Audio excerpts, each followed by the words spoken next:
Yo, what's up mga tropa tits, mga boss and mom and sir? So, alam niyo naman yung aking upload kahapon sa nangyari sa aking Ryukin. At syempre, dapat lagi tayong handa.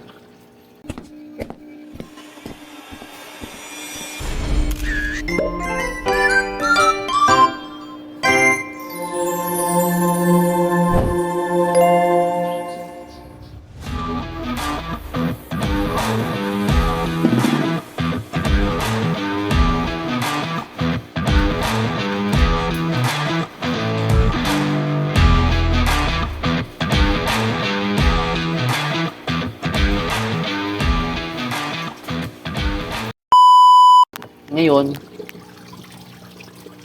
ayan, tayo ay nagwa-water change ng ating aquarium. So, inuna ko muna tong ating first batch.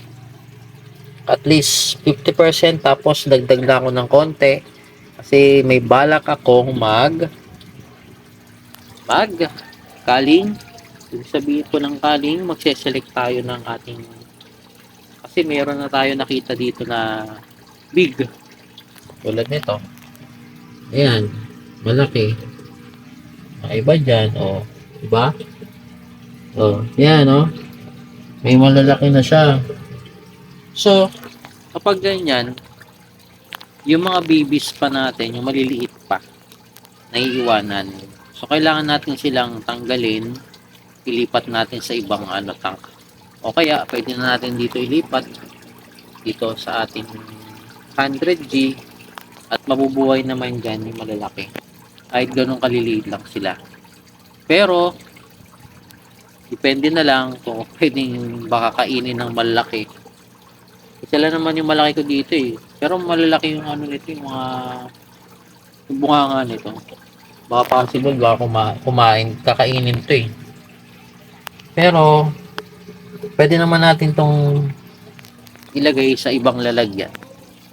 Gagawa na lang tayo ng ibang lalagyan. So, dito ay wala pa, hindi pa ako gagawin ko kasi dito 50%. Ito kasi yung label niya. Ito pala nang babawas, oh. At least siguro hanggang dito. Ito. Ganyan. Magano tayo ngayon 50% kasi 2 weeks na ako na hindi pa ako nakapag water change. Medyo matagal-tagal na. So nag-overfeed ako ng nakarang araw at saka ngayon. Nakailang cubes ako ng steam egg. So 8 kaninang umaga, 8 kaninang hapon at ngayong gabi ay pahapon na. Hindi na ako nagpakain. Nag-water change na tayo. So ngayon, ang oras ngayon ay mag 6 o'clock na. Kaya water change muna tayo. Ito mo, naglumot na to. May lumot na siya. Dapat nga, yan eh. Clear yan. Dito ay magpipit ako kahit konti. Ating egg yolk. Kasi, nakakalimutan ko kanina. Nagpakain ako ng morning ng BBS. Hindi na ako nagsalang. Kaya yun.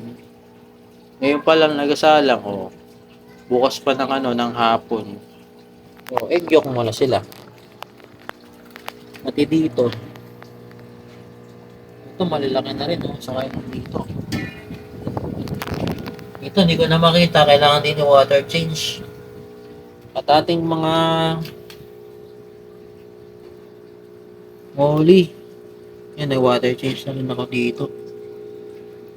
Kasi 1 week na to, ang dami na nilang mga kalat-kalat dito.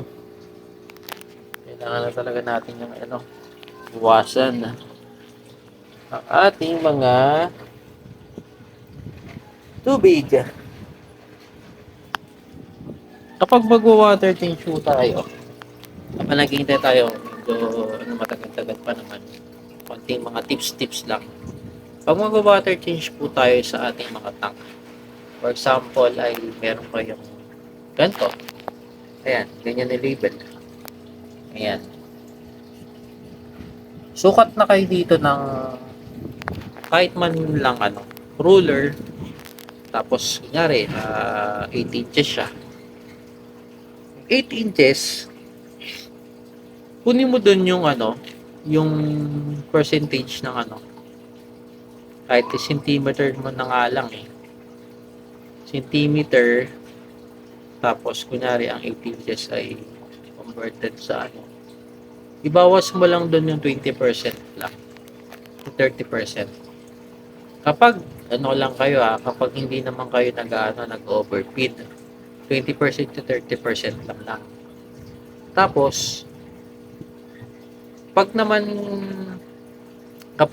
kunyari overfeeding kayo, pwede kayong mag 50% sa inyong level. Pero ito malaki. Hanggang dito. So ang sukat kasi nito nasa 20. Isukat nito pataas. Kung puno naman yan, wala kayo ng kalahati doon, 50%. Kapag kapag mag-grooming kayo, kapag nag-groom kayo, nag-overfeeding kayo, like sa akin kasi steam egg. Requirements talaga sa akin mag water change. Lalo na pag nag-overfeeding tayo. At dun naman sa mga live foods, ganun din, like na 2B pegs, yung mga 2B worm. Yes, yan mas mas mabilis yan kasi yung yung mga worm na yon, mas mabilis siyang mag-digest sa kanilang mga katawan. Kaya kung makikita nyo, yan, bawas ng bawas yan. Kaya pag bawas ng bawas yan, makikita nyo sa tank nyo, lalo na kung wala kayong sump sa ilalim, yun, ang daming mga kalat-kalat sila na dinudumi nila. So requirements talaga, mag water change kayo. Kapag mag-overfeeding kayo, siguro kasi sa iba kasi kapag nakita nila na gano'n 3 days sa 1 week, 3 days yun, every 3 days mag-water change sila. O minsan naman 10% per day kasi tatanggalin nila yung sa siphon nila yung nandito, sa siphon lang nila yung nandito, dito kalat, o mababawas lang yung mga 10%.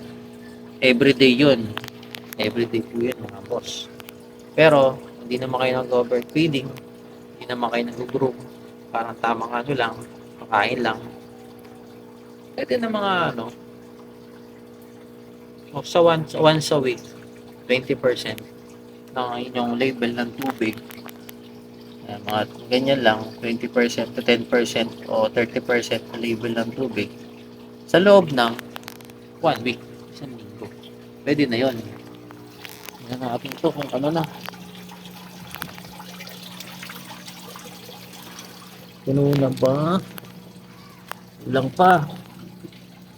pa mga boss, kasi hindi naman kasi ako nagpupuno. Ito yung laki niyan, 18 to yung haba. So ngayon hanggang dito lang label ng tubig ko. Ang kalahati ko ay ito. So hindi pa. Yan po yung tubig natin, diba? Medyo matagal-tagal nga lang kasi ang cost natin ay 1/2 lang. Nabot na ako ng padilim na. Check naman natin yung sa loob habang naghihintay tayo dito. Ating mga baby fry, i-check natin. So ito yung talaga yung problema ko kapag hindi maganda yung yun yung mga nabiling BBS. And magiging problema nyo yung mga natirang mga eggs na yan. Hindi naman yan dumi ng ng baby fry goldfish niya yung mga natirang eggs yan. So ngayon, pag inabot na kinabukasan, naangat yan dito, may iba. Pero ngayon, kailangan natin tanggalin yan.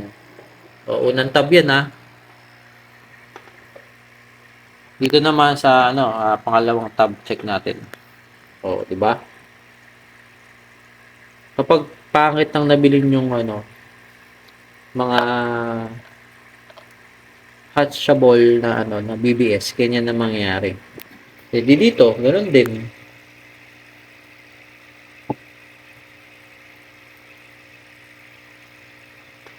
Pati dito, di ba? Parang basa to. Nangyari. Tagas. Tagas nga.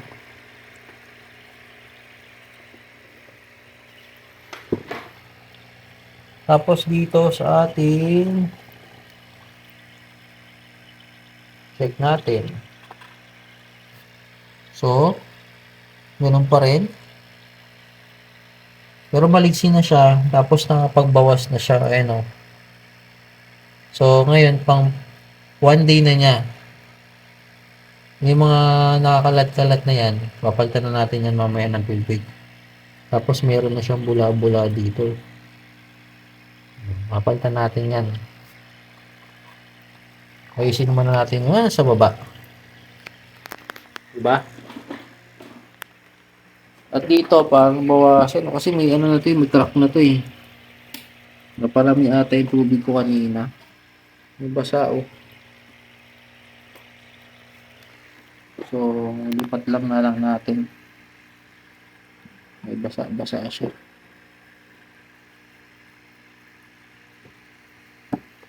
Galing sa dulo.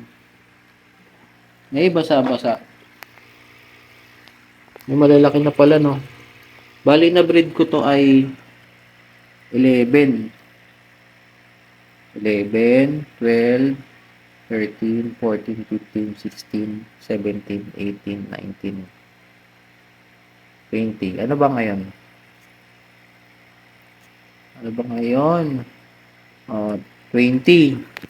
So, pang 9 days na po siya. 9 days na siya. 2 weeks na. So, ngayon, ang problema ko ngayon, wala naman ako lalagyan ito. Di ba? So, meron tayo doon na handang tab, yung tab na ng pang yung paliguan ng bata. So, yun ang munang gagamitin natin na para dito. Pero mas maganda sana kung ganito muna sila yun. So, kasi crowded na crowded. Pero pwede naman din to hanggang umabot siya ng 14 days.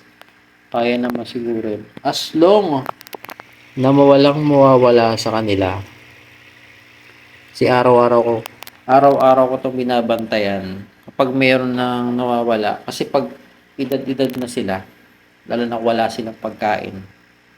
Ang nangyayari, para na silang carnivore, nagkakainan. So, isa doon, possible na mawala. Kasi nga gutom. Lalo na kung nang mabilis mag-develop. Alam nyo kasi yung pinakamabilis na lumalaki dyan, yung mga single tail, yun ang dapat nung abangan. Yun ang dapat tinatanggal nyo. Kasi, tapos naliliksi pa na. Yung mga single tail na yun, mabilis mag-develop yun. Hindi ko alam kung bakit ganoon no? Mas mabilis mag-develop. Yung siniselect natin na perfect, na may kompleto yung lahat ng nila, may tail, may caudal, may pectoral fin, maganda yung body, yung pa yung mabagal, di ba? Yun yung hinahanap natin. Kaso, kapag mga nangyayari gano'n na mas maliit, yun yung hinahabulan ta. Yun yung hinihintay natin, abangan natin. Pero yung mabilis lumaki, check nyo pa rin, kasi mamaya, ganun nga, single tail nga, tapos mayroong kulang sa niya, pag-develop, minsan walang tail, minsan putol. Yun yung mga mabibilis lumaki. Tapos, makikita nyo na lang, yung mga naiwanan, kakainin na lang nun. Kaya, meron talaga dapat tamang oras at saka araw para dun sa pagse-select. Kailangan bago mag 1 month na siya, palagpas na siya ng 1 month. Kasi lalaki na yun, makita mo na kung kompleto na yung niya eh. Caudal niya yung dito sa likod. Dorsal fin. Dorsal fin. Yung caudal niya, dito niya sa taas. Kapag mayroon ng ganun, pwede na kasi mapakain niya ng mga tubipex kasi kaya na nila lumangoy. So, yun ang dapat naabangan nyo rin. Pag nagaganto kayo, meron kayong tamang oras at saka araw para dito. Araw pala, hindi pala oras kasi minimal lang yun. Tamang araw pala. Tamang araw na dapat naiyaan nyo na, transfer nyo na, at saka siselect nyo na siya. Kasi kung papabayaan nyo, lipat nyo to lahat sa isang lalagyan, sama-sama. Ngayon, pag lumaki yun, boom, hindi nyo pa sinelect, ubos ang inyong mga isda, maliliit. Kasi kakainin lang ng ng mga single tail, yung mabilis lumaki. So, yun lang naman ang update natin. Babalik na tayo sa ating ginagawa sa labas kasi baka mamaya lagpas sa 50% yun. So, balikan na lang natin to. At magpapaalam na rin ako. See you the next video tomorrow kung ano yung mga kaganapan, kung ano nating nangyari dito sa ating mini farm, small backyard. So, ngayon, small lang naman tayo. Hindi pa naman tayo na malaki. Parang lang, pangarap. Hindi tayo tumitigil, no? At abangan nyo na lang yung mga upload ko. At maraming salamat sa mga sumusuporta at nanonood. At sana lagi kayong nandyan. At syempre, pag mga lumaki na to, kung may mga mga pwede akong ibigay o followers ko na sumusuporta sa akin, tayo siguro parapol na lang o kahit basta gawa na tayo ng paraan, no? Maraming salamat sa mga suporta. See you the next episode. Bye bye, peace out.